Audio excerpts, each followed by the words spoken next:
اللهم أنت ربي لا إله إلا أنت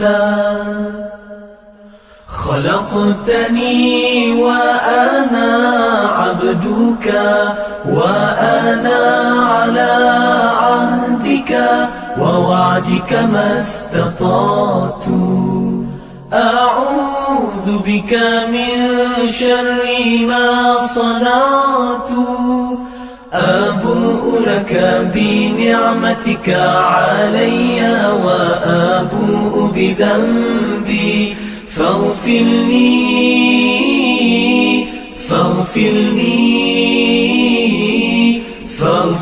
لي فإنه لا يغفر الذنوب إلا أنت.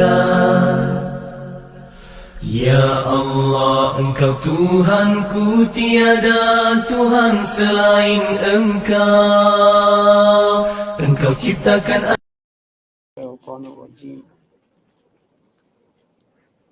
Bismillahirrahmanirrahim. ثم آتينا موسى الكتاب تماما على الذي أحسن وتفصيلا لكل شيء وهدى ورحمة لعلهم بلقاء ربهم يؤمنون. وهذا كتاب أنزلناه مبارك فاتبعوه واتقوا لعلكم ترحمون. أن تقولوا إنما أنزل الكتاب على طائفتين من قبلنا وإن كنا عن دراستهم لغافلين. أو تقولوا لو أن أنزل علينا الكتاب لكنا أهدى منهم فقد جاءكم بينة من ربكم وهدى ورحمة فمن أظلم ممن كذب بآيات الله وصدف عنها سنجزي الذين يصدفون عن آياتنا سوء العذاب بما كانوا يصدفون.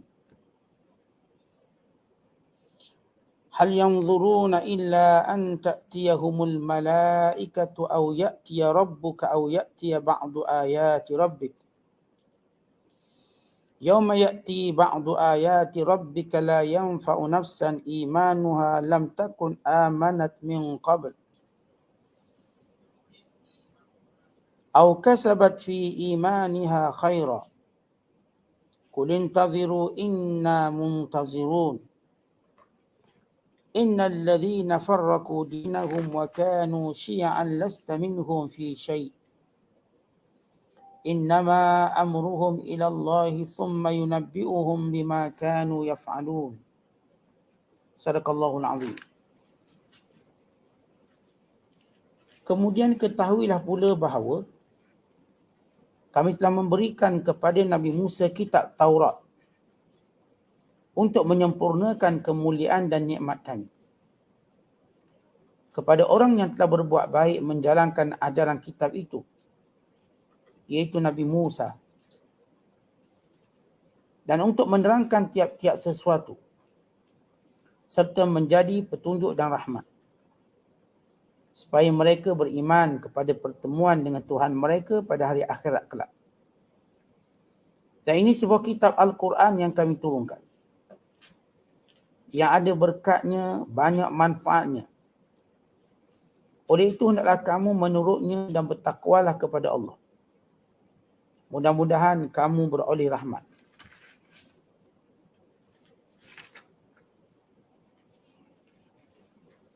Supaya kamu tidak mengatakan bahawa kitab agama itu hanya diturunkan kepada dua golongan Yahudi dan Nasrani dahulu sebelum kami. Dan sesungguhnya kami lalai tidak faham akan apa yang dibaca dan dipelajari oleh mereka. Atau supaya kamu tidak mengatakan sesungguhnya kalau diturunkan kitab kepada kami, tentulah kami mendapat petunjuk hidayah daripada mereka. Kamu tidak akan dapat berdalih lagi. Kerana sesungguhnya telah datang kepada kamu keterangan yang cukup dari Tuhan kamu. Dan petunjuk hidayah serta rahmatnya yang melimpah-limpah. Oleh itu siapakah yang lebih zalim yang lebih zalim lagi daripada orang yang mendustakan ayat-ayat keterangan Allah dan berpaling daripadanya.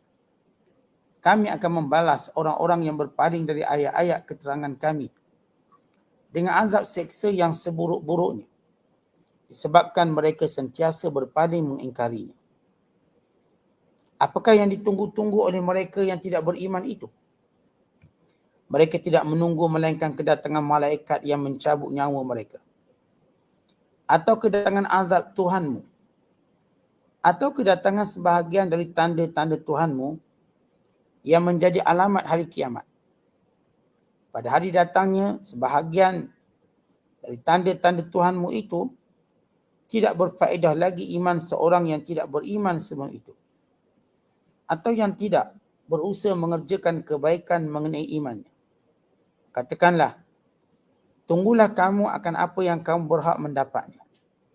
Dan kami pun sebenarnya menunggu apa yang telah dijanjikan oleh Tuhan kepada kami. Usahanya orang-orang yang mencerai-beraikan agama mereka dengan perselisihan yang berdasarkan hawa nafsu. Dan mereka menjadi berpuak-puak, tiadalah engkau terkait sedikit pun dalam perbuatan mereka. Sesungguhnya perkara mereka hanya berserah kepada Allah. Kemudian ia akan menerangkan kepada mereka pada hari kiamat kelak apa yang telah mereka lakukan dan membalasnya. Muslimin dan muslimat sedang penonton yang dirahmati Allah sekalian, kita berada pada ayat-ayat terakhir suratul An'am. Itu surah yang ke-6 pada juzuk yang ke-8. Kerana surah ini mengandungi 165 ayat, maka ayat yang kita bacakan pada malam ini itu bermula daripada ayat 154 sehingga 159. Kalau sebelum ini kita telah membacakan wasiat 10 yang mana Allah Ta'ala perintahkan kepada Nabi SAW untuk menceritakan kepada penyembah berhala musyrikin Mekah, inilah dasar agama yang sebenar. Dan inilah perintah Allah yang sebenar, bukan yang kamu ada-adakan berdasarkan hawa nafsu kamu dan berdasarkan kepada ikutan nenek moyang kamu yang tidak punya asas melainkan wasangka semata-mata, yang tidak ada dalil dan tak ada sumber. Islam perintahnya punya sumber daripada Al-Quran, daripada sunnah Nabi SAW. Dan demikian juga syariat yang diturunkan sebelum Nabi Muhammad SAW juga ada sumber dan syariat. Ada wahyu dan ada kitab. Maka Allah menyebut dalam firman Allah Ta'ala tentang bagaimana Allah Ta'ala telah menurunkan kitab Taurat sebelum itu kepada Musa AS. Kenapa disebut Taurat dan kenapa disebut Musa AS? Kerana orang Arab Mekah amat mengenali Nabi Musa melalui cerita-cerita yang disampaikan oleh ahli kitab kepada mereka. Dan juga kerana setiap kali mereka nak berdebat dengan Nabi SAW, mereka mencari sumber ilmu daripada ahli kitab. Dan mereka tak mampu berdebat dengan baginda SAW. Lalu mereka bertanya kepada ahli kitab pelbagai permasalahan yang berkait bagaimana mengenali Nabi. Maka dengan itu Allah Ta'ala menyebut tentang antara tanda kebenaran Nabi Muhammad SAW, iaitu diturunkan kepada baginda kitab sebagaimana diturunkan kepada Musa kitab. Allah berfirman, "Thumma atayna Musa al-kitab." Kemudian katakan wahai Muhammad kepada musyrikin Mekah ini, pada penyembah berhala, kamilah yang telah menurunkan kitab kepada Nabi Musa AS. Kitab yang bersifat tamaman. Perkataan tamaman artinya sesuatu yang sempurna, yang penuh dengan kemuliaan dan penuh dengan nikmat. Tamaman ala allazi ahsana, iaitu sempurna dengan segala apa yang baik. Di dalamnya ada segala perintah, ada segala larangan. Wa tafsilan likulli syai'. Wa tafsilan likulli syai', yakni penjelasan kepada semua perkara yang meliputi seluruh hukum hakamnya. Ini antara sifat kitab Taurat. Wa hudan wa rahmah, dan ia merupakan kitab petunjuk kepada kebenaran. Dan sebab mendapat rahmat bagi orang yang mengikutinya. Setengah ulama seperti Imam Ar-Razi mengatakan perkataan rahmat arti nikmat, petunjuk dan nikmat. Kerana siapa yang mendapat petunjuk, dia mendapat nikmat yang terbesar. Dan tidak ada nikmat yang lebih besar daripada petunjuk Allah. Mendapat nikmat. La'allahum biliqa'i rabbihim yu'minun. Maka dengan kitab yang diturunkan, dengan wahyu yang diturunkan, Taurat yang diturunkan kepada Musa untuk disampaikan kepada kaumnya supaya mereka benar-benar beriman dengan pertemuan dengan Allah, benar-benar beriman dengan apa yang dijanjikan oleh Allah daripada balasan pahalanya, syurganya, daripada azabnya, daripada nerakanya, dan mereka beriman dengan Allah yang esa. Maka Allah menyebut tentang Taurat. Baik, kenapa Allah sebut Taurat? Saya katakan bahawa musyrikin Mekah, bila Nabi Muhammad sallallahu alaihi wasallam menyebut dia Nabi, maka orang musyrikin Mekah cuba mencari similar Nabi. Sebab kalimah Nabi mereka pernah dengar yang dipertuturkan oleh ahli kitab. Maka kalau Musa, dia jadi Nabi, adanya Taurat. Kalau Isa, adanya Injil. Kalau sekiranya Nabi Allah Daud, adanya Zabur. Jadi dalam pengetahuan musyrikin Mekah, seorang Nabi itu perlu ada kitab. Kerana mereka sentiasa mencari mana kekurangan Nabi SAW. Sebab itu mereka minta daripada Rasul macam-macam. Sebab mereka mengetahui bahawa setiap Nabi ada mukjizat. Lalu mereka minta macam-macam. Sebagaimana Bani Israel minta dengan Nabi masing-masing. Dan orang musyrikin Mekah memang mereka belajar daripada orang Yahudi. Bagaimana nak menghujahi baginda sallallahu alaihi wasallam. Dan Allah menjawab segala permintaan mereka. Mukjizat tersebut. Kerana mereka juga tahu bahawa mukjizat tidak boleh sewenang-wenangnya ditunjukkan berdasarkan apa yang mereka inginkan. Kerana ia berkait dengan izin Allah. Bahkan bila Bani Israel meminta pada Nabi Musa macam-macam pun ada benda mereka tak boleh. Sebab Allah tidak izinkan. Umpama mereka ingin melihat Tuhan. Mereka kata, arinallaha jahra. Kami nak tengok Allah depan-depan. Musa kata, tak boleh tengok. Yang tu tak boleh. Ada yang dibolehkan. Ada yang ditangguhkan sehingga satu tempoh. Seperti kemenangan Baitul Maqdis. Yang perlu dilakukan dengan cara, kamu kena perang baru Allah beri kemenangan. Dan mereka tidak mau berperang lalu berkata, wahai Musa, kamu pergi dengan Tuhan, kamu pergi perang. Dan menang beritahu kami. Maka orang-orang musyrikin Mekah juga meniru segala cara gaya penentangan Bani Israel kepada Nabi Musa. Oleh kerana di kalangan Yahudi, Nabi paling terkenal ialah Musa. Bahkan masyarakat Arab juga terkenal dengan Nabi Musa. Kenal? Kerana itu Allah sebut dulu tentang Musa. Baik, Musa ini Rasul. Bukti dia Rasul diturunkan kepadanya wahyu. Dan wahyu itu bernama kitab Taurat. Dan kitab Taurat padanya ada segala hukum syariat yang menjelaskan dan menjadi petunjuk dan nikmat serta rahmat yang di dalamnya terkandung tentang perintah untuk beriman dengan hari akhirat. Bukan beriman dengan pahala dan dosanya, syurga dan nerakanya, pertemuan dengan Allah yang esa. Maka itulah kandungan Taurat. Dan demikian kata Allah, wahaza kitab, dan Al-Quran ini pula.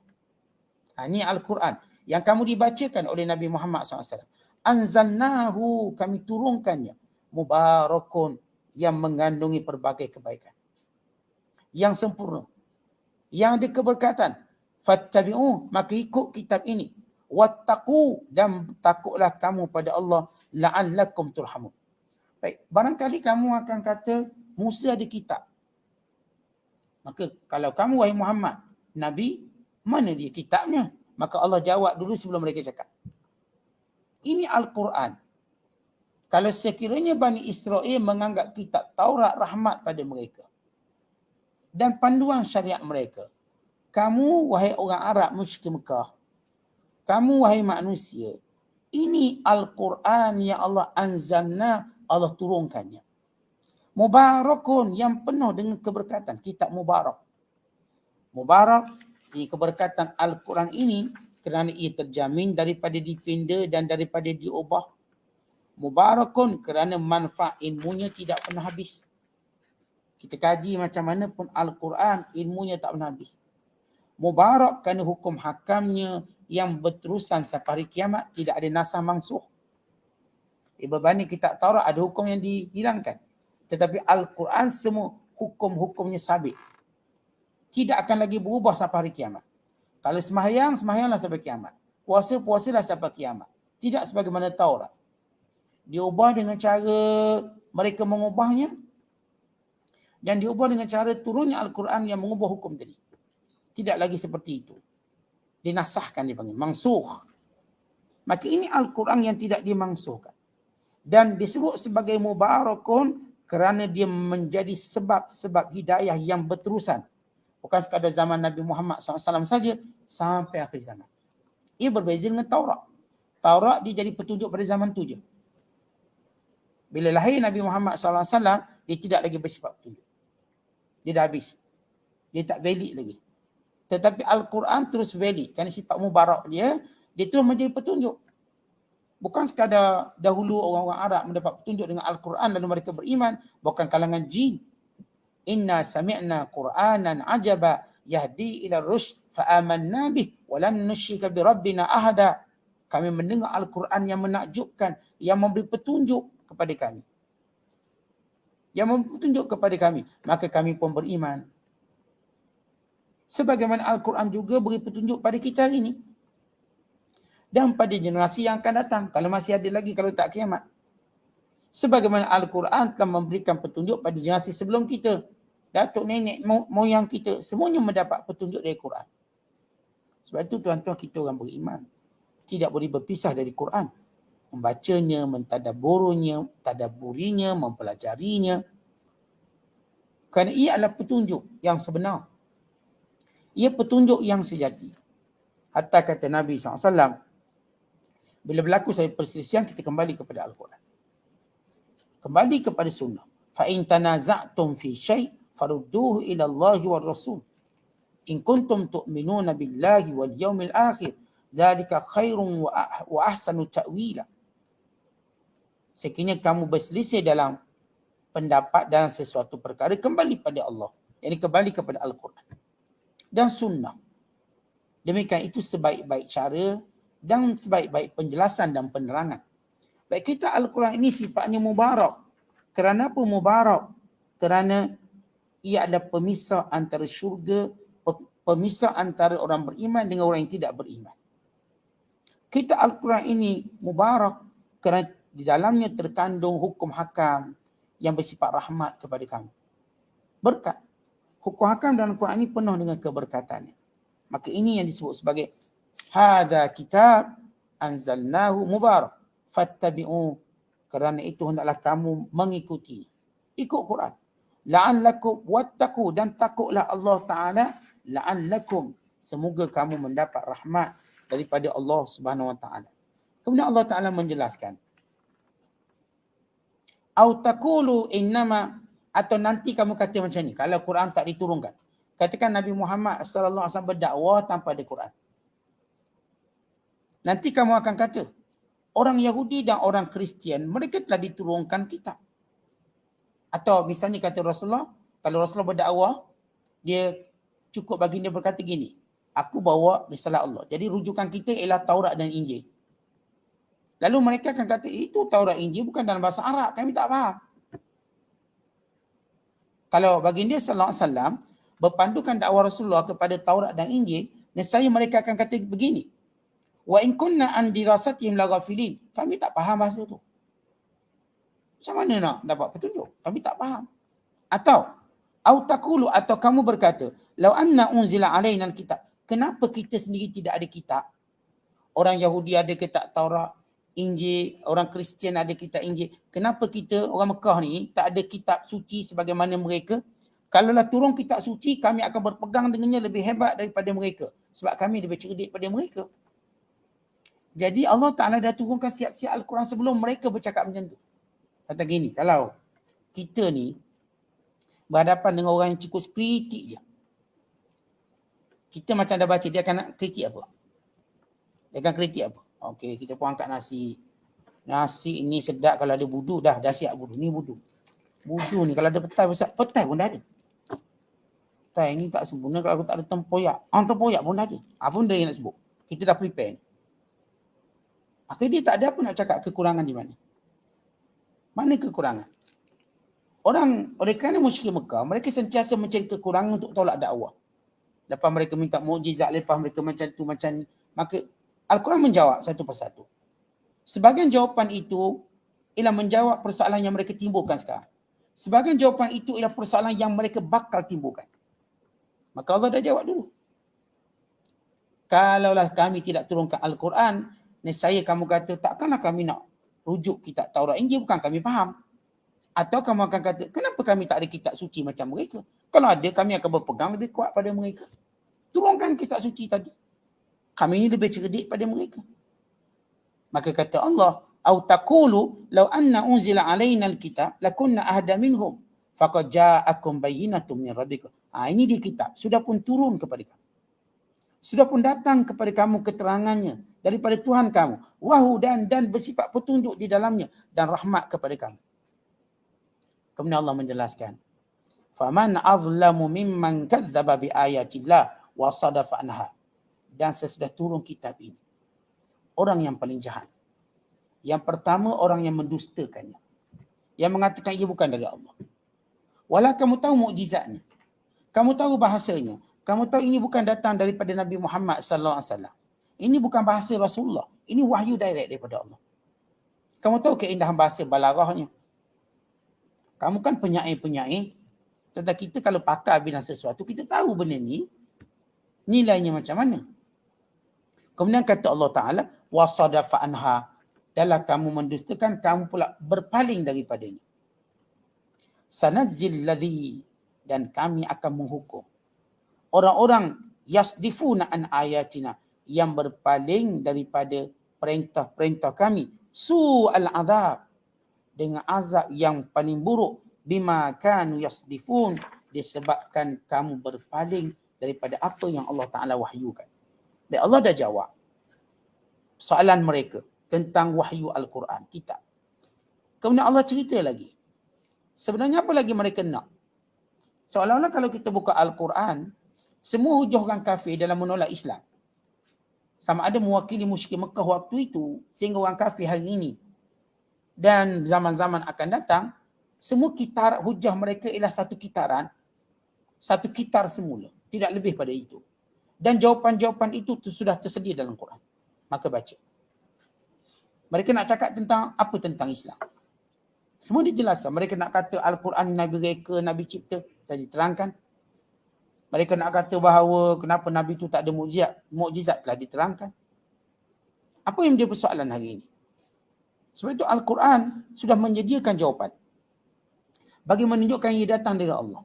Dan persoalan manusia tadi, ada persoalan yang saya katakan ditimbulkan, maka turun Quran menjawab. Ada, belum ada persoalan tapi diturunkan jawapan. Kenapa? Kerana mereka akan cakap macam. Macam saya katakan, kita kalau biasa muamalah dengan orang yang pengkritik, kita dah agak apa dia nak kritik. Maka kita dah bersedia untuk menjawab. Kita dah agak apa benda dia nak kritik. Ini kan pula Allah yang maha bijaksana. Maka Allah cerita lagi. Ini silsilah rantaian-rantaian hujah mereka. Dan juga amaran Allah Ta'ala pada mereka. Kata Allah, hal yang zurun, apa lagi yang mereka nak tunggu sebenarnya. Sesudah dijawab semua persoalan mereka.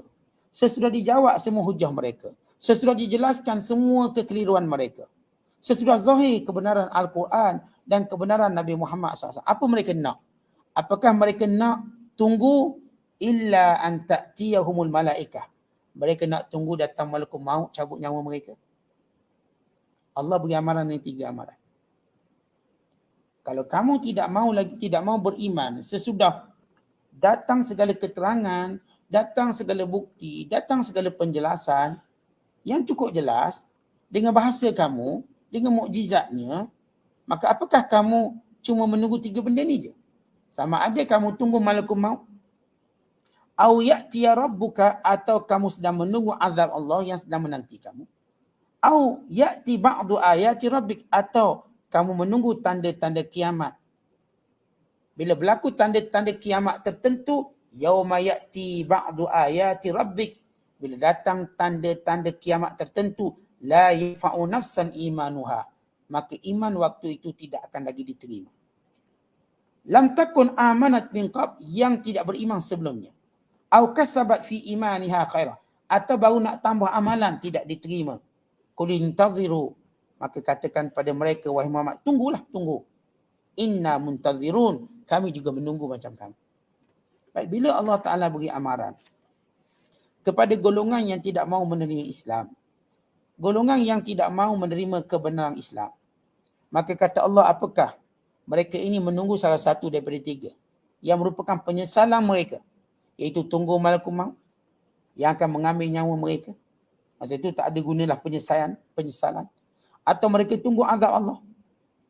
Lalu ketika mana mereka musnah, tak guna lagi apa mereka nak sesalkan. Sebagaimana berlaku pada kaum Lut, kaum Nabi Nuh, sebagaimana berlaku pada kaum-kaum Nabi-Nabi lain, Nabi Saleh dan sebagainya. Semua bila mereka dibinasakan, tidak berguna lagi iman mereka. Sebagaimana juga Fir'aun, waktu dia cuba beriman, maka Jibril sumbat pasir di mulutnya. Dia tidak mampu lagi beriman sebab azab Allah sudah datang. Bila datang azab Allah, maka tidak guna lagi iman. Ia guna sebelum itu. Sebab mereka selalu mengugut, datangkan kepada kami azab Allah. Autus kita sama kama za'amta alaina kisafa. Cuba gugurkan langit atas kepala kami biar kami mati. Ya, bila datang azab ini, tidak lagi berguna keimanan. Ataupun pada hari, kata Allah, datang tanda-tanda kiamat. Waktu itu iman kamu ialah iman yang terpaksa. Ittirari. Iman ittirari maknanya dah jelas sangat, dah tak boleh nak nafi dah. Ketika mana? Pertama, bila matahari naik sebelah barat.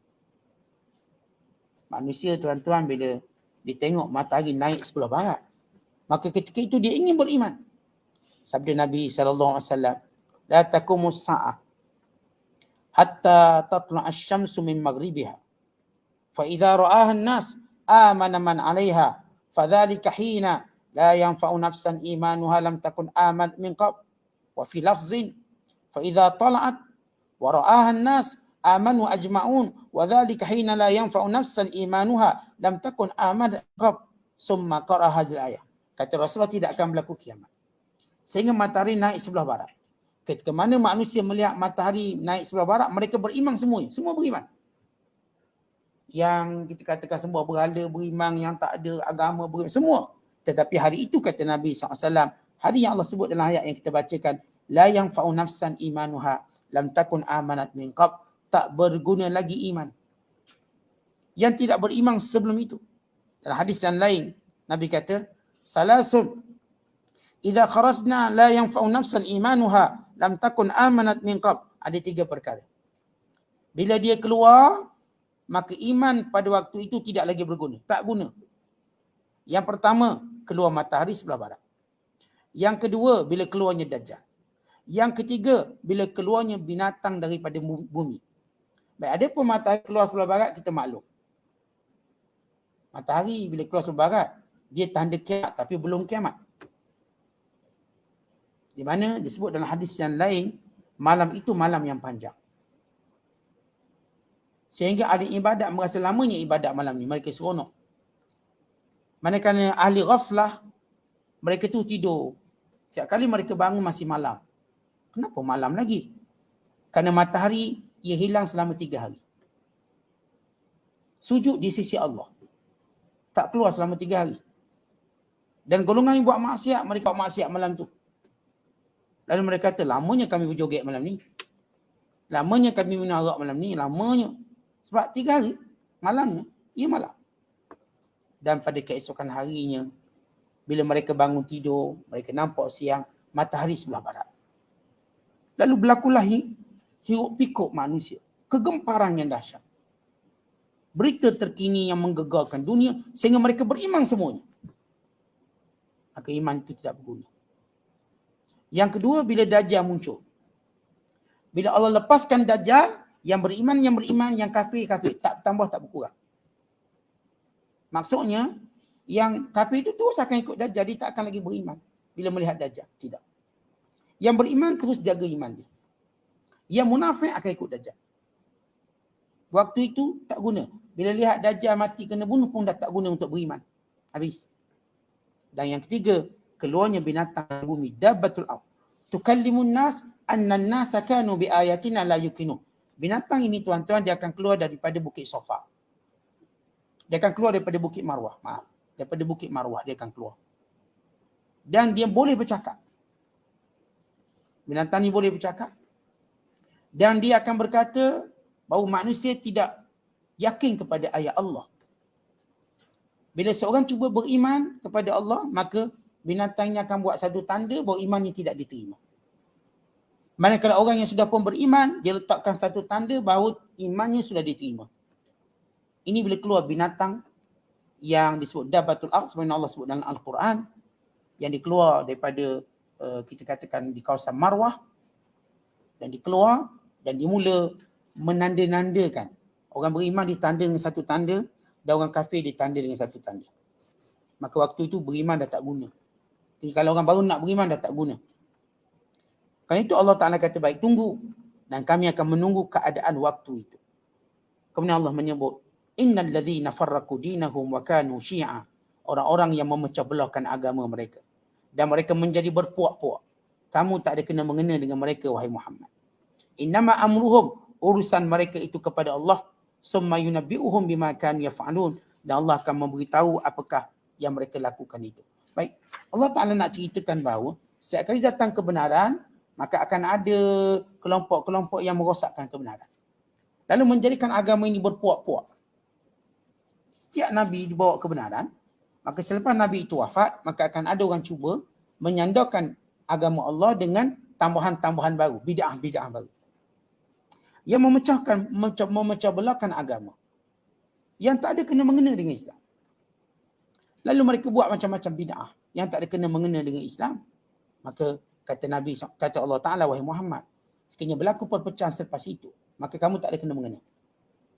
Yang kena mengena ialah orang-orang yang buat pecah belah agama dan mereka akan dikembalikan kepada Allah dan diberitahu tentang kesalahan dan kesilapan mereka, dihukum oleh Allah Subhanahu Wa Taala. Berarti kita lihat bila Nabi Musa wafat, maka sebahagian berpegang teguh dengan ajaran Nabi Musa dan sebahagian mula menokok tambah. Taurat ditokok tambah, Injil ditokok tambah, sehingga berlaku kesesatan, perpecahan berpuluh-puluh puak. Dan juga berlaku kepada ajaran ataupun Islam. Bila Rasulullah wafat dan pendiri-pendiri agama sudah wafat, maka Islam mula berada dalam keadaan yang tahu kebenaran mereka berpegang dan sebahagian lagi cuba memecahkan agama dari dalam.